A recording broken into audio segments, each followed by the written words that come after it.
Hi, this is Magda from Wnętrza Zewnętrza. This time, I'll take you to a 70 square meter apartment in a historic apartment building, which was bought in a condition requiring a complete renovation. The owner designed it herself, drawing inspiration from Art Deco, modern classic, and loft styles, focusing on practical solutions and making bold use of color. How did it turn out? You'll see for yourselves.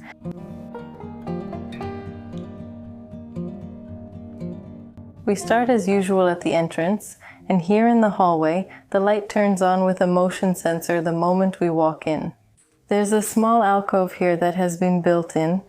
This way, a closet was created with hooks for jackets, a place to put various things, and when we close the closet doors, the hallway still looks tidy.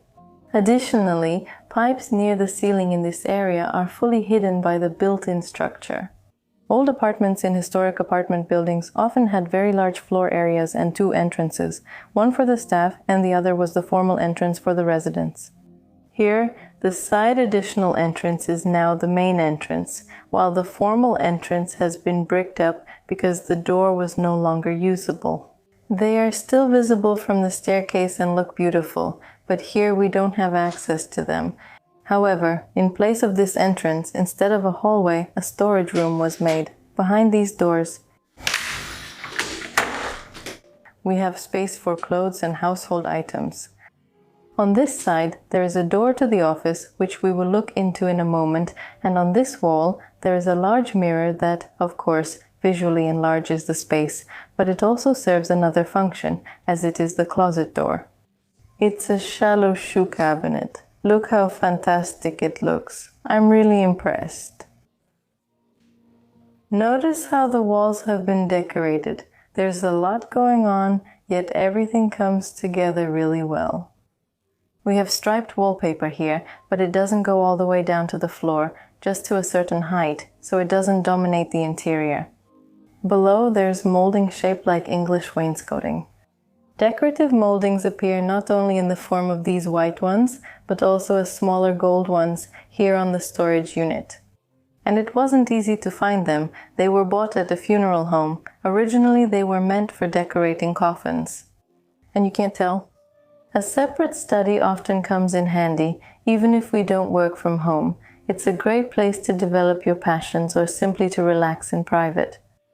Finding a good spot for a robot vacuum isn't so straightforward. Some people arrange their entire apartments in such a way that the robot can get everywhere. But I think that's not really necessary. However, it's worth having at least one piece of furniture on legs high enough for the robot to easily get underneath, but also low enough that the robot isn't too visible. Just like here, under the sofa. The robot is hidden, it doesn't stand out, but at the same time it can easily come out to clean the whole apartment. Before we move on to the living room, I'll take you for a moment to my home office. Having a workspace at home is becoming more and more common. Some people are fine with a small desk, while others need storage space and specialized equipment. And that's where Canon comes in, the sponsor of today's episode, along with their printers. Running an online store myself, I feel lost without a printer. And now I'm using it to prepare our new product, the little architect kit. I hope it will be ready in the coming weeks. And what sets this printer model apart? Convenient operation, fast performance, high print quality, and Wi-Fi connectivity, which allows us to put the printer away in a cabinet and still use it comfortably. And what is especially important to me right now is that it handles papers of different thicknesses well. Remember, different printer models meet different needs. Some specialize in photos, others in documents, so just like with all home equipment, you simply need to choose the one that's right for you. The Canon brand has been with me for years, so I honestly recommend their equipment to you. I'll leave a link to the printer in the video description, and now let's get back to the beautiful apartment building. The living room is 18 square meters and the largest room in the apartment. Pay attention to the floor, which is original, and definitely to the doors, because all the doors in this apartment are original and have been restored. Although it wasn't easy at all, because they were covered with many layers of paint, and removing it and then filling in the gaps took a lot of time and required a lot of effort. However, it's not just the doors that are original. There are also a few pieces of furniture in this apartment that have remained. This table, 2 chairs, but not the ones I showed you, just these 2, and this display cabinet. They have also been renovated. From the very beginning, the plan for this wall was to have exposed brick. However, after chipping off the plaster, it turned out that this apartment building was built with white bricks, sometimes filled in with orange ones. And that wasn't the effect we were going for, so in the end, reclaimed bricks were used here.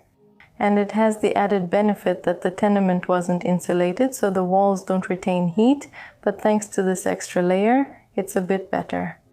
This apartment was renovated in 2020, and the renovation cost about 200,000 zlotys. Renovations in tenement houses are usually the hardest to estimate, because it's often difficult to predict what we can really expect and what will ultimately need to be done. But the advantage is that we can recover some things, and for example, we don't have to lay a new floor, it's enough to sand and refinish the existing one. This coffee table was designed by the person who inherited the apartment and made by a carpenter, along with other custom-made furniture, and on it there are such beautiful coasters and cup mats.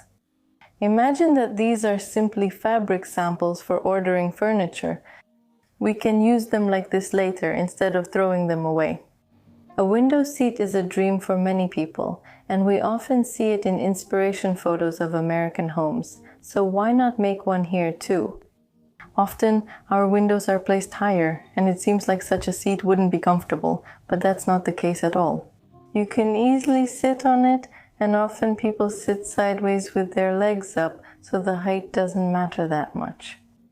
See, there's also a regular windowsill behind the cushions here, and the seat is the result of built-in furniture. Thanks to the additional cabinets here, the window recess naturally became deeper, and that's why this seat could be created in this shape. There's a radiator under the seat in the back, which is why a perforated cover had to be placed here. The openings are shaped to match the decorations on the lamps. But honestly, I have to admit that this kind of cover does block the heat a bit, and the room doesn't warm up as well or as quickly as it does when the cover is removed. A metal cover would probably work better, since it would be thinner and would also heat up and then release warmth more effectively than this kind of panel.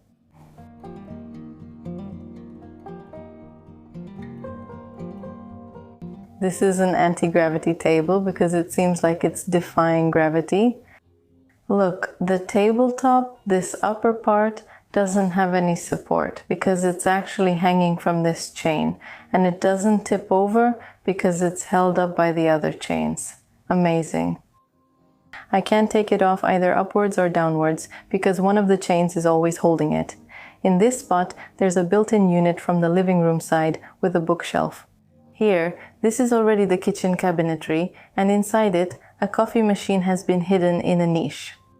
You can pull it out and easily change the water and then just put it back so it doesn't stand out. However, I'd like to draw your attention to the fact that this trick works when the niche is well placed, just like this one around the corner, so it doesn't stand out. If you made the niche here, the coffee machine wouldn't be hidden at all. It wouldn't have the same effect. Initially, the entrance to the kitchen was here, from the hallway, close to the utility entrance, but it was bricked up, and the wall on the living room side was partially demolished to open the kitchen to the living room. Notice the floor, which is new, but the tiles are made to look aged. The pattern is very interesting, and honestly, I wouldn't be able to guess when this floor was laid. If someone told me it was 30 years ago, I would believe it. It's really a very cool design, and also notice the countertop, which is relatively high, but here by the window it's lower, and there's simply a step. It doesn't get in the way at all. You can open the window, and at the same time, you can cook comfortably. Under the sink, there's a drawer, of course, with bins for sorting trash, while the organic waste bin is hidden in the countertop. Right here, you just need to lift the lid, and you can sweep all the vegetable scraps in while cooking. There's also an outlet hidden in the countertop right here. I press the button and it pops up right away. Another interesting feature I can show you is the dishwasher. And it might seem that a dishwasher itself isn't an interesting solution, but honestly, how many times have you seen a dishwasher under a gas stove? There's a lot of storage space in the kitchen, a deep cabinet under the window, numerous upper cabinets. Here we have a pull-out pantry, here a corner cabinet with a kidney-shaped pull-out. We can conveniently pull everything out, and above all, there are lots of drawers. There are drawers both here and here under the oven, and above all, they've been well organized. Look, there are special inserts inside. For example, this one that allows you to store plates vertically, so you're not limited to just the one on top. You can reach for any plate you want. The space in the kitchen has really been used well, and even that small area behind the fridge has been built in with shelves, and there's ventilation at the top. And notice that they didn't install some plastic grill that wouldn't match the interior design. Instead, openings were cut into the cabinet front, making the cabinetry really cohesive. The bedroom is 17 square meters, so it's just a little smaller than the living room. In the center, there's a large bed with an upholstered green headboard, which, together with the wall decorations, creates a symmetrical composition. On both sides of the bed, there are nightstands designed by the owner. The wardrobe also plays an important role in this interior, with its mirrored doors forming one large mirrored wall. See how much this affects the perception of this interior. Honestly, when I first walked in here, I felt like this was the biggest room because it just seemed twice as big. This cabinet is especially impressive inside because it's a jewelry cabinet. We can see everything right away, we know what we're reaching for, nothing gets tangled, and what's more, nothing gets dusty because the cabinet is closed. And once we've chosen what we want to wear, we can close it and immediately check our reflection. We often talk about window decoration when it comes to curtains, but let's be honest, it's rare to achieve a decorative effect like this, with two different curtains hung together. Although it seems like there are three, in reality, the plain fabrics are actually connected together. The second curtain is lilac colored and has been pinned back here. The whole thing creates a beautiful composition, and down here, under the windowsill, we also have a radiator that has been painted gold, which makes it fit in better. Sometimes we are captivated by a wallpaper pattern, but we don't really have a wall for it in our apartment. Then we can either choose a small section surrounded by molding or cut out the wallpaper and simply hang it in a frame.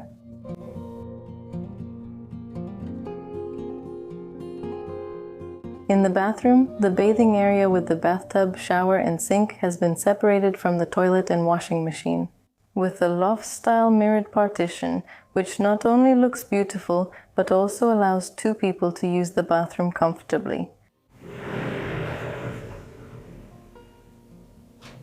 The shower doesn't have a typical enclosure, just folding doors on both sides.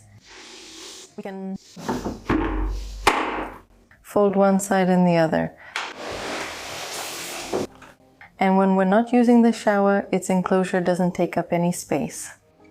A bathtub tray can successfully replace a shelf for cosmetics, which is especially important in the case of freestanding bathtubs.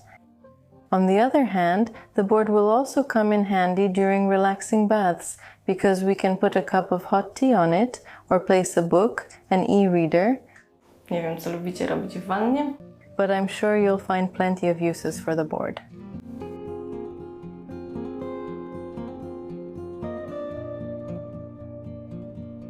That's all for this video. Leave a like and a comment, and be sure to subscribe to the channel.